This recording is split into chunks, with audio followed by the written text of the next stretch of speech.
Salut Elisabeth, ça va? Oh, j'ai eu peur, Thérèse, parce que tu n'étais plus connectée. Non, mon téléphone est en panne là, donc j'ai pris un autre téléphone. Écoute, je reviens du Nord. Thérèse rentre à peine de sa mission d'une semaine dans la région des savanes au Togo. Une mission caritative réussie pour elle et son association Kalatou. Tout s'est très bien passé. De quoi se réjouir avec son amie Elisabeth à l'autre bout du fil, au Luxembourg. On a distribué tout ce qu'on a reçu. Les gens, la population, les enfants, ils étaient contents de recevoir des cahiers, des ballons, surtout des ballons, des livres, des vêtements et tout. Tu es satisfaite comme ça? Oui. Mais pas si vite, parce que ce n'est que le début d'une aventure beaucoup plus vaste. Une aventure qui la ramènera encore et encore dans les terres arides des savanes, où un simple bidon d'eau change la vie de tout un village.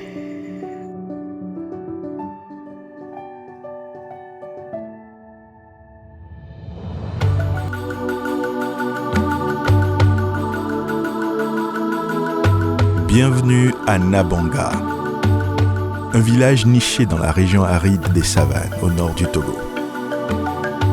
Ici, l'éducation des enfants repose sur des bases fragiles. Une fragilité mise en péril par une distance, pourtant si courte, 500 mètres. Cette distance vers une source d'eau, sous un soleil de plomb, devient un parcours qui menace leur avenir scolaire. Sous cette chaleur accablante, ces 500 mètres deviennent une épreuve quotidienne. Chaque jour, les enfants quittent leur classe pour aller chercher de l'eau, et beaucoup ne reviennent pas. Le manque d'eau à proximité devient un obstacle à leur scolarité et les rend vulnérables dans un contexte déjà marqué par la pauvreté et l'insécurité croissante.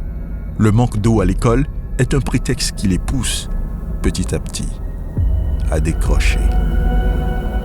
Vous savez bien, nous sommes ici dans une zone chaude. Et pour les plus petits, le besoin de boire de l'eau est régulier. À chaque fois, parcourir 500 mètres pour aller boire et revenir. Pendant ce temps que l'enseignant est au tableau, donc du coup, souvent, les apprenants perdent le fil. Marcher, aller, revenir, 500 mètres, faire déjà 1 km banalement. Alors, pendant ce temps, l'enseignant aura déjà passé beaucoup de choses en son absence. Et lors des évaluations, cela se ressent. L'apprenant aura des difficultés à répondre aux questions qui ont été débattues à son absence juste pour aller boire de l'eau.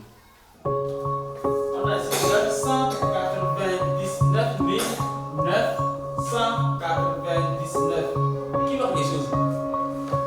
Bon nombre d'élèves donnent toujours le justif comme quoi ils étaient allés chercher de l'eau pour les parents. Tantôt faire boire les animaux pour aussi les travaux ménagers.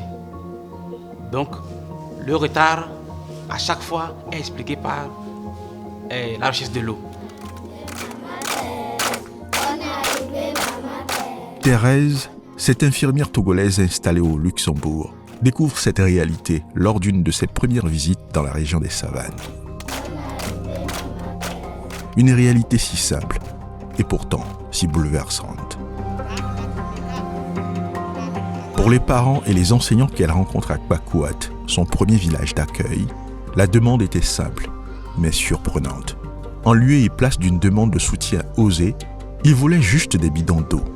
Juste des bidons d'eau et rien d'autre, pour que les enfants puissent rester en classe, sans devoir choisir entre étudier et s'hydrater.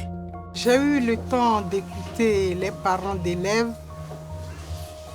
les enseignants et le comité des femmes. Et j'ai senti que leur demande était vraiment simple. Mais derrière cette simplicité, j'ai vraiment perçu une immense tristesse. Thérèse voit dans ce bidon d'eau plus qu'un simple contenant. Elle y voit une opportunité de changer la vie de toute une communauté. De retour au Luxembourg, Thérèse raconte son expérience à des amis qui décident de l'aider. Pour cela, Il lui fallait une association dûment établie. L'association sans but lucratif Kalatu, signifiant école en langue Moba, voit ainsi le jour en 2020 et se met rapidement à l'œuvre. Je ne pouvais pas m'arrêter là car leurs besoins allaient bien au-delà de l'eau. Kalatu réhabilite à la demande des habitants de Kwakwat l'école primaire du village, puis se tourne rapidement vers Nabonga, village voisin. Grâce à un élan de générosité de ses amis et donateurs au Luxembourg, un bâtiment tout neuf et entièrement équipé de tables-bancs voit le jour en l'espace de 3 mois, avec des livres, mais aussi de quoi jouer et se vêtir, à la grande joie des habitants.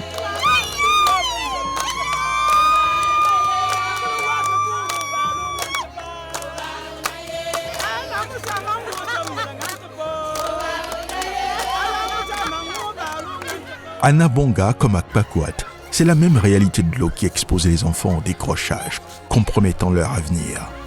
Mais avec de simples bidons d'eau pour Nabonga, Kwakwat et 3 autres communautés, la routine des enfants change. Ils restent en classe, suivent leurs cours et commencent par prendre goût à l'école. Un simple geste, mais qui a un impact immense sur le quotidien des enfants et devra impacter positivement l'histoire de toute la communauté de Nabonga dans les années à venir. Avec l'expérience de Nabonga, les villages voisins peuvent avoir de l'espoir. Et les premières demandes ne se font pas attendre, comme celle de Gbanchal, à quelques kilomètres de là. Mais pour y parvenir, Thérèse et l'association Kalatu ont encore besoin de soutien. 35 000 € pour offrir à Gbanchal l'avenir qu'il mérite. Les cours sont en plein air, c'est-à-dire quand il va pleuvoir, il y a du soleil, ils rentrent à la maison, ils ne reviennent plus. Donc on doit leur construire un bâtiment. Donc j'espère que toute notre action, tout ce qu'on a fait, on va recueillir, il y aura des donateurs, il y aura des généreux donateurs qui vont nous permettre de continuer notre action. Eh bien Thérèse, je suis très heureuse des nouvelles que tu me donnes, que tout se soit bien passé pendant ces dernières semaines. Et nous allons mobiliser toutes les personnes que l'on connaît au Luxembourg et essayer d'agrandir le réseau pour avoir encore plus de fonds, pour pouvoir mener encore plus d'actions. Je pense que quand je vais arriver, on va encore mobiliser les forces vives du Luxembourg pour que notre action ici au Togo aille encore plus de l'avant. À bientôt!